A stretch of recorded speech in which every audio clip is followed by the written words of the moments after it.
I want to start with Bryan Kohberger because the case is so chilling. And we've been waiting. They had to say whether they were going to provide an alibi for the guy. That's required so the defense can give notice to the prosecution. The prosecution has a chance to look into it to figure out if you really do have an alibi. What if you have an alibi witness? I mean, that'd be great. Okay, fine. We arrested the wrong guy. We'll keep looking.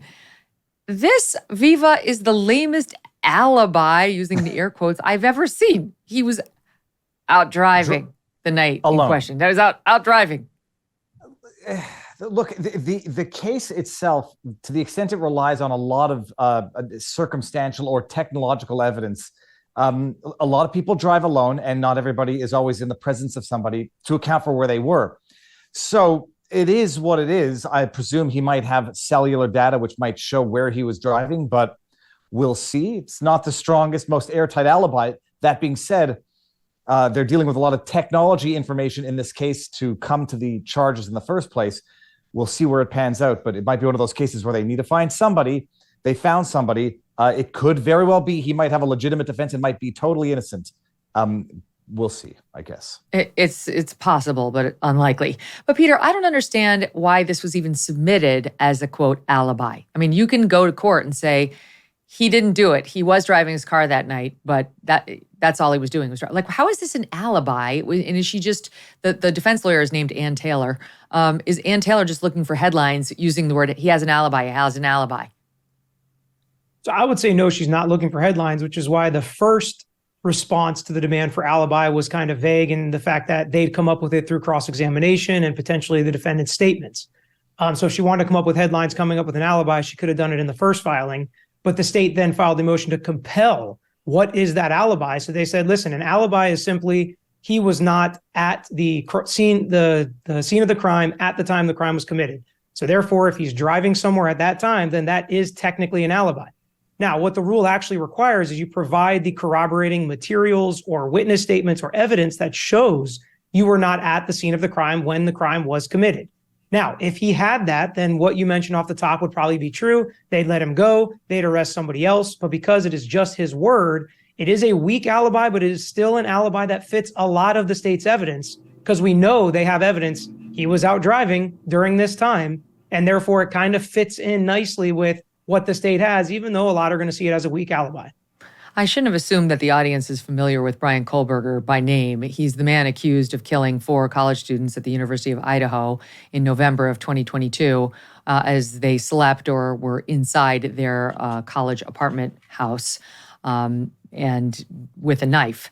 The state's best evidence appears to be a knife sheath that the killer, we believe, left behind. It had trace DNA or touch DNA on it, which led them to Bryan Kohberger's father, who was in one of the genetic databases, though Bryan, the son, was not. But once they've got you, once they have the dad, they're steps away from figuring out who in the dad's orbit is close to University of Idaho. Up came Bryan Kohberger. And the car, Viva, will be very important. Him driving around is one of the things mentioned in the indictment as the reason he was arrested. They've got the car on videotape, and I think they'll probably, by this point, have all the GPS records too, right? I mean, I don't know, because it's a 2015. Did we have GPS in every car back then?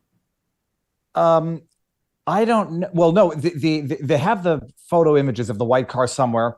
Whether or not he had a cell phone on with him at the time is going to be definitive. I mean, if he's going to say, I was driving alone and I didn't take my phone with me at this time, that alibi might, as far as reasonable people go, lose credibility. If he's driving in his car and he's got his phone, and if there's GPS tracking on the phone, it might be a good alibi. Who knows? But there was another element of evidence that people might not be familiar with. That was a poll or a question that he had asked on Facebook about I forget exactly how he phrased the question, how you'd respond if you committed a crime. Kelly, Megyn, do you remember that? Yeah, it was something about like what made you do it, or like your motivation while you were committing the crime. How did it make you feel? But that's a very, I believe this guy did it, just for the record, but that, I'm told by criminologists, is actually a very common question amongst criminologists and criminology students of criminals. That's their whole business, of figuring out how they think. True. I mean, as far as a narrative goes, it certainly does depict something like a Dexter-esque type individual here, testing the waters and showing off his criminality while he's planning to do something horrible or, beforehand. But whether or not he definitely has been painted as looking guilty, looking suspicious, fits all of the check marks for scary individuals, where I like to take a step back and just look at the evidence and say, look, this is a horrific crime. In order to appease the public concern, the public terror, you got to find somebody. There have been cases in the past where they've hastily accused or, found someone who looks like would be a good person to charge to quell public concern. Whether or not that happens to be the case here, everybody should take a step back from the court of public opinion and look at the actual hard evidence. Not that they don't have any of it. I'm sure. I don't even know why we have to debate it anymore after we find out that when the cops raided his house in the Poconos where he was staying with his parents post-November, right around the Christmas holiday time, which is when they arrested him, they burst in at 4 a.m. and he was wearing gloves, disposing of his personal trash into little Ziploc baggies, which he'd been throwing out in the neighbor's trash for the past couple of nights when the FBI had been watching him. Guilty! It doesn't look, Megyn, it doesn't look good. It doesn't look good. But now, maybe there's another explanation for all of this, or maybe he knew that he was under surveillance. I know what I think, but the important thing is to take a step back and actually just look at the hard evidence. It looks like they have enough, definitely, for probable cause. And an alibi, I was driving, nobody knows where I was. People will take that for what it's worth. And there's a connection. But Peter, if this had been a crime where, it took place inside a dorm, and Bryan Kohberger lived in that dorm. He, in fact, was attending as a PhD student at the neighboring university. But let's just say these 4 students were murdered in a dorm that he was in. And his alibi was, I was out driving, something that removes him from the crime scene. Okay, now I'm listening. Do you have something that proves that? Have you got GPS? You got pictures showing that your car was being driven by you and was nowhere near the actual crime scene? That's one thing. The allegation in the indictment is, indeed, he was driving his car. He drove it right over to this house in which these 4 students lived, killed them, and turned his phone off for those critical hours, and then got back into his car and drove away at high speeds, which is on camera. We can see not him, but we can see his car, what we believe to be his car, doing all this. So it's not a defense to say he was driving the car. The prosecution is going to try to prove he was driving his car. It's not abnormal for defenses to also fall in line with some of the undisputed evidence. And that's a way that you can give them some credibility. And a couple things just to mention. Number one, with the driving around as an alibi, there is a way to set that up and explain that is something that happened. It was habit type of evidence that the defense could produce. Do they have some kind of record of him turning off his phone for these late night drives? Well, just to interrupt you, they do have a witness. 12 months. We heard her. Peter, we did hear the witness. The neighbor was on camera. I think it was with Nancy Grace. Not 100% sure, but I think so. Where the neighbor said he likes to drive his car at night. The guy takes his car out at night. So sorry, keep going. Yeah, so that's a way, I think, to give a lot more credibility to the fact that he was doing it this night and it wasn't just some thing that was coincidental.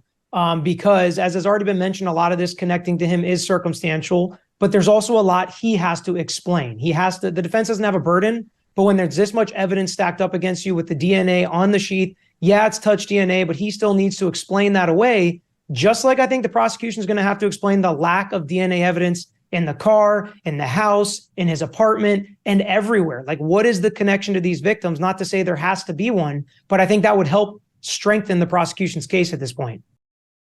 Look at the mirror. Do you see those dark spots? You don't have to live like this, but they're not going to go away on their own.